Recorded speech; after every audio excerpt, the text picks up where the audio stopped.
Welcome to UND Sports Extra. I'm your host, Dan Hammer. On tonight's show, we'll tell you about the challenges of Ja'Won Arrington, one of the new members of the North Dakota football program who has faced football challenges and personal life challenges.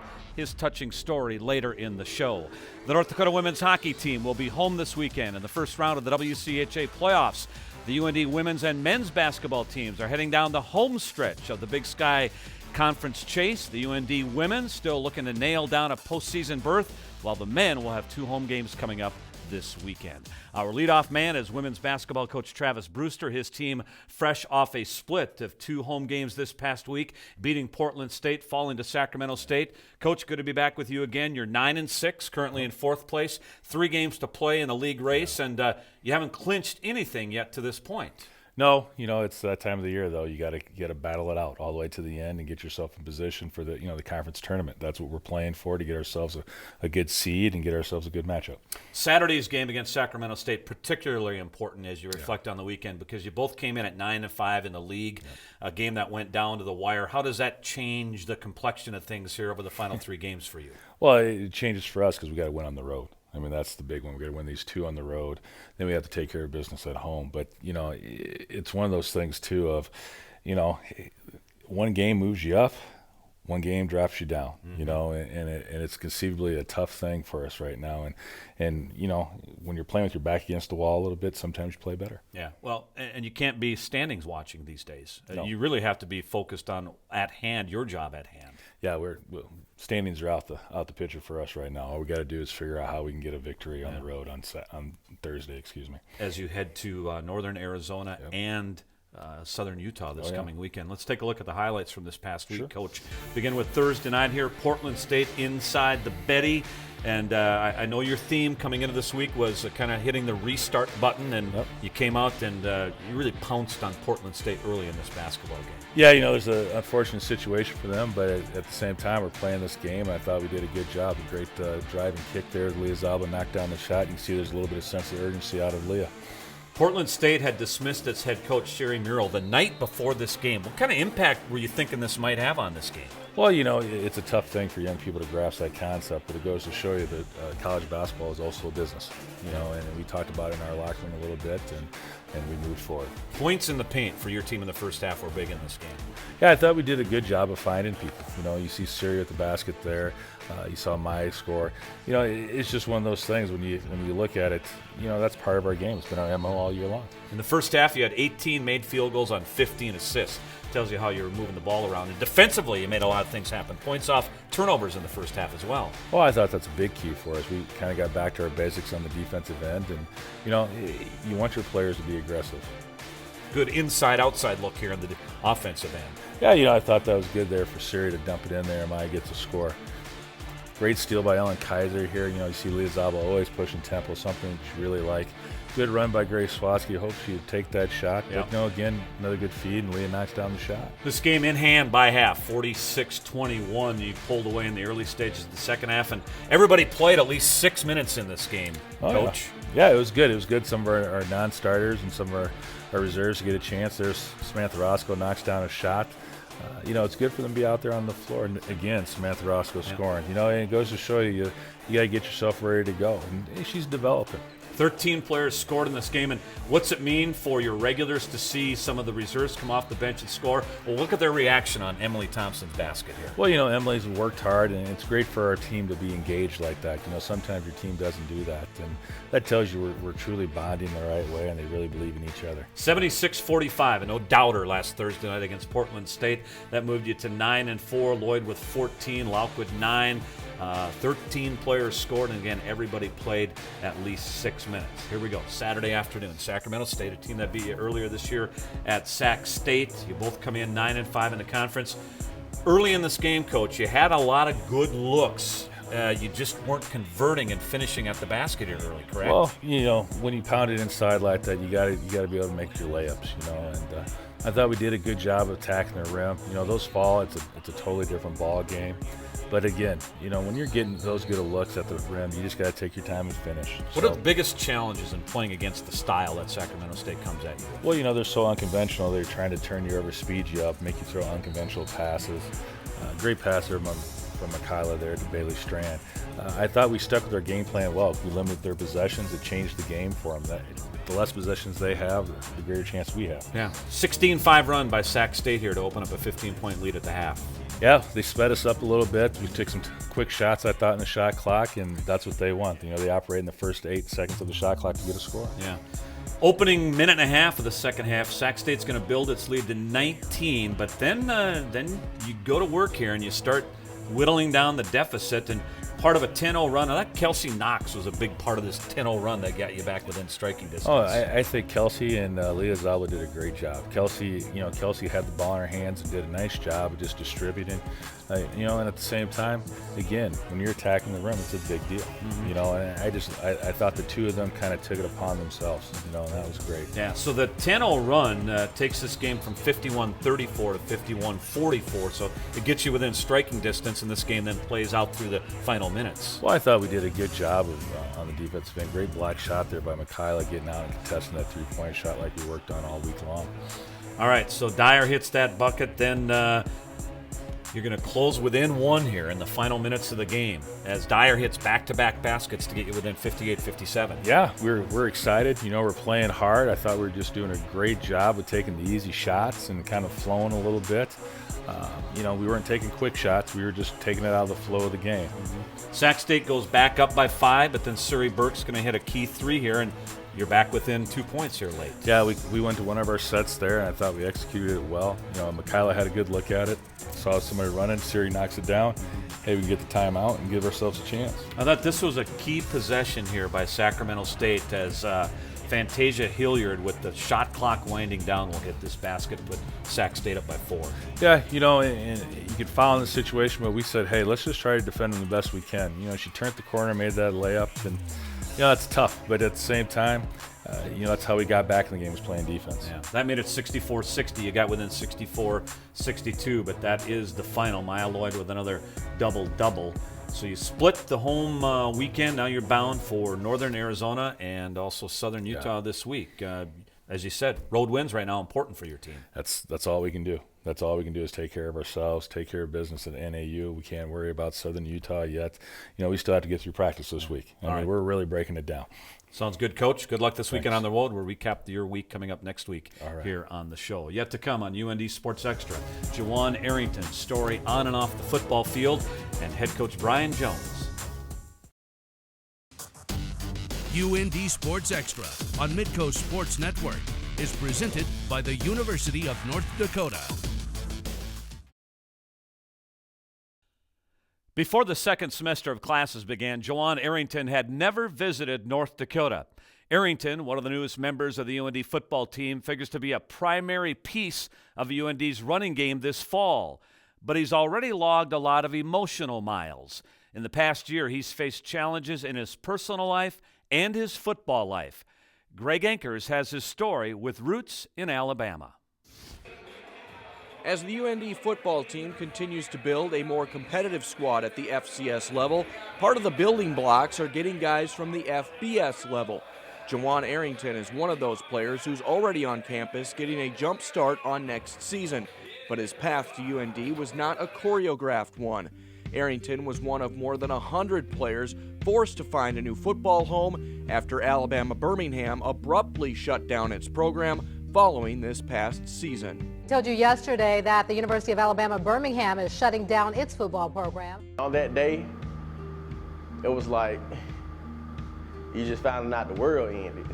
That's basically how it felt, because so much had been put in, so much work, so much sweat, tears, blood, that it just didn't make any sense why this would happen to us per se. A coach at UAB had ties to running backs coach Kevin Maurice at UND, and that facilitated Arrington's move to the Northern Plains. I'm like, this is not real. This is not real. This is just a joke. Somebody's playing with me.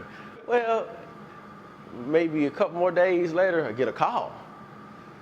Oh, this is Coach Maurice and such, and we were expecting you. We want to meet you. Can you get your transcripts and everything? So, like, okay, this might be real. Then he drives all the way down from North Dakota to Alabama. I said, this man is serious. Right off the first play, first 2 clips, I'm like, wow, we need this kid here. I'm going to do what it takes, to get this kid to our university. So I made sure, even if I had to drive from North Dakota to Alabama to go see this kid, and it was worth the trip. But moving nearly 1,500 miles away from the world he'd grown up in did not come without hesitation following a family tragedy. Everything has just been a trial and phase because, during that year, that season, I had lost my father previous in the year. My dad suffered some type of brain damage in a motorcycle accident. A car ran a light and hit him head on. It was his brain, that part of his system was basically shutting down, so where it shut down the part of the system that basically tells your body you need to break down your food. So basically he kind of like starved to death. Despite the great loss, Arrington is continuing to find strength in those around him, and their support is fueling his devotion to the game he loves. My brothers and sisters, and I have a little one on the way, so, that's basically what's driving me to go harder or go stronger than I've ever did before, because by you being the oldest and by you having another responsibility getting ready to come, you have to strive for the best. You can't settle for just mediocre or average. You have to hit that mark where you're at your full potential. And Arrington's drive is likely to ensure that UND reaches its full potential next season. Arrington was very careful in his selection. His family drove from Alabama to North Dakota to visit UND, and he's done his homework as well. He already has a certain game circled on the schedule for this fall, September 19th against North Dakota State. We're back with men's basketball coach Brian Jones next. UND Sports Extra on Midco Sports Network is presented by the University of North Dakota. Welcome back. 3 games to play for the North Dakota men's basketball team in its chase for a Big Sky postseason tournament berth. UND was on the road last week at Portland State and Sacramento State. Here's a look at the weekend highlights. A strong game for Josiah Coleman at Portland State, 12 points in 14 minutes. Dustin Holbaugh was in the starting lineup. He finished with 5. UND trailed 39-26 at the half. In the second half, UND found itself down 20 just 3 minutes into the second half before storming back. Quentin Hooker with back-to-back baskets. He led UND with 17. North Dakota attempted 27 three-pointers and made 10. Lenny Antwi and Coleman helping cut the deficit. UND got big-time production from the bench in 37 points. And UND used a 13-2 run to get this to a one-possession game. UND was within 4 as late as the 3-minute mark, but falls 80-70. After North Dakota built an 8-point lead in the opening 10 minutes, Player of the Year candidate Mike McKinney brought Sacramento State back. McKinney finished with 16 points and 5 assists. UND saw that lead evaporate with this dunk by Zach Mills that tied the game at 24. UND trailed 32-29 at the half. UND saw its last lead 3.5 minutes into the second half. Nick Hornsby inside for 2. Dylan Garrity added 12 on 4-for-4 shooting. Quentin Hooker led North Dakota with 20, but falls 74-66, its 5th straight conference loss. Coach, good to be back with you again. It's a recurring theme, but again, both games last weekend were winnable in the late stages of the second half. No question, we played hard. We didn't start real well at Portland State, but man, we really down 20. We came back. A rally. Great rally, played hard. Down the stretch, they got 3 stops in a row, which was big. We needed to get a basket. We missed a layup and missed a rhythm jump shot. And then on Saturday, I thought we played one of our best games of the year. Sac State is really, really good. Hadn't been beaten at home in Hadn't been at home play. senior day, so there's a lot of emotion, great crowd. And our guys played terrific the first half, second half. It was just back and forth. It was a great college basketball game. And again, it's just what's come down for us this year is timely shot making, and guys being able to make a shot to whether get us momentum back or to put us in the lead. And that's what Sacramento State had with their two seniors. They made some big plays down the stretch. But our guys, under the circumstances, I thought they played extremely, extremely hard. After playing hard and getting back and a lot of energy getting back into Thursday night's game, I thought they came out Saturday and played really well. Over the last several games, are we beginning to see a preview of what Josiah Coleman might be able to bring to your team here long term as you look ahead? I think so. I think he's finally sticking to the things he does well. I think he's had to simplify some things, and sometimes you're feeling that part out of your game in your first season in a new program. So he's always rebounded the ball extremely well. He's got great length and make open shots. So our hope is that. There's no question about that. And hopefully he can finish strong for us and continue that in the offseason, because we're going to need a bigger wing, and that's what he does provide. I think he can do some things defensively as well because of his athleticism. So, it's just sometimes it takes a little longer to grow and get used to your new surroundings, and, I think he's really starting to play well for us. You're 2 games behind Weber State in the loss column with 3 to play. Have you crunched the numbers? No, yes and no. I mean, I talk to our guys. We just focus on trying to finish strong and focus on winning games. It's not about, we can't control who's above us or what's going on in the league. We can only control ourselves. Sometimes it's difficult for these young guys. They haven't been through this before. Mm-hmm. So we're really just focused on us and our preparation and our mindset. It's still going to come down for us is our energy and how we're going to – and they've had great energy, but now there's question marks there with the league. You got so many games left. You're going to reveal a lot about yourself if you continue to play hard and what you're about. It's still about the big picture and not what's going on right in front of us. Northern Arizona Thursday night at 7 here on Midco Sports Network, and then you'll play Saturday afternoon at 2 against Southern Utah, senior day on Saturday. Jerron Nash, Chad Calcaterra, Ryan Salmonson, but the one guy that's been here for 4 years is Lenny Antwi. Yep. And I know you always like to talk about Lenny because he's the one guy through 92 career games and only 4 career starts that has really asked and done whatever you've looked for. Unbelievable. What I truly appreciate about Lenny, every day in practice he does things the right way. He goes hard in every drill. Even though we do a lot of the same drills every day, he goes as hard as he can. And he's just been he's a great teacher for young kids just to stay the course and do your job every day regardless of what's your minutes are here or not there. But he's had a great senior year for us. He's really played well. Yes. All right, Brian, good luck this weekend. Again, Thursday's game live on Midco Sports Network, North Dakota and Northern Arizona, the final 2 conference home games for Brian's team. When we're back with more here on UND Sports Extra. UND Sports Extra on Midco Sports Network is presented by the University of North Dakota.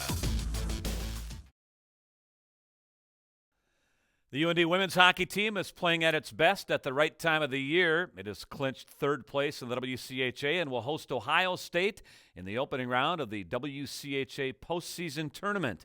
UND closed out the regular season, sweeping Minnesota State last weekend.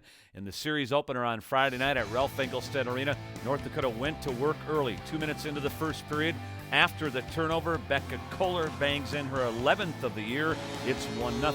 4 minutes and 24 seconds later, Josephine Jakobsen, playing well these days, from behind the net finds Andrea Dolan. She had a goal and 2 assists. It was 2-0 North Dakota. In the second period, Jakobsen with the backhander. A 3-point night for Jakobsen on a goal and 2 assists. North Dakota led it 4-0. Then in the third period, pretty passing play down low. The puck ends up on the stick of Amy Menke for her 14th of the year. North Dakota running away at 5-0, but they add to it just a minute and 14 seconds later. Kohler centering Megan Dufault for the one-timer. Dufault's 10th of the year. But UND had one more on this game. Sam Lasham buries it in front. North Dakota, with that win, wrapped up 3rd place in the WCHA 7 final. They closed out the regular season Saturday, a much lower scoring game. Second period, Marissa Salo skating in with company, takes the shot herself for her 3rd goal of the year and a 1-0 North Dakota lead. Shelby Amsley Benzie, just call her Miss Shutout. Back-to-back shutouts again as she extends her career consecutive scoreless streak with a 2-0 shutout. North Dakota closes it out with Jakobsen on the empty netter, her team-leading 15th goal of the year, and a 2-0 win. Now the playoffs coming up this weekend at the Ralph. A best-of-3 series with Ohio State.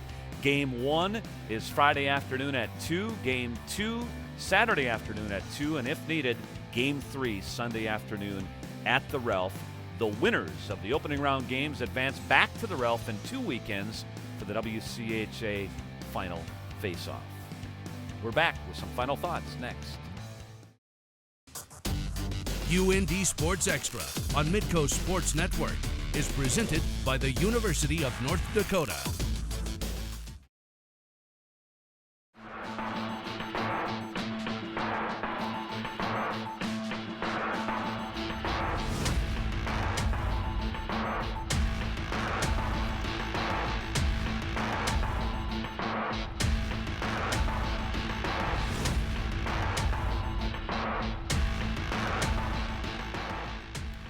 Coming up later this week, live on Midco Sports Network, North Dakota men's basketball and men's hockey. Thursday evening at 7 o'clock, men's basketball, North Dakota against Northern Arizona. And then Saturday night at 7 o'clock, men's hockey, North Dakota and St. Cloud State. UND in the chase for the Penrose Cup. And this will be a very special night on Saturday night, as it is senior night. The 7 seniors will be honored following the game. That's coming up this weekend here on Midco Sports Network. Thanks for watching. Stay tuned for North Dakota Hockey with Dave Haxtell.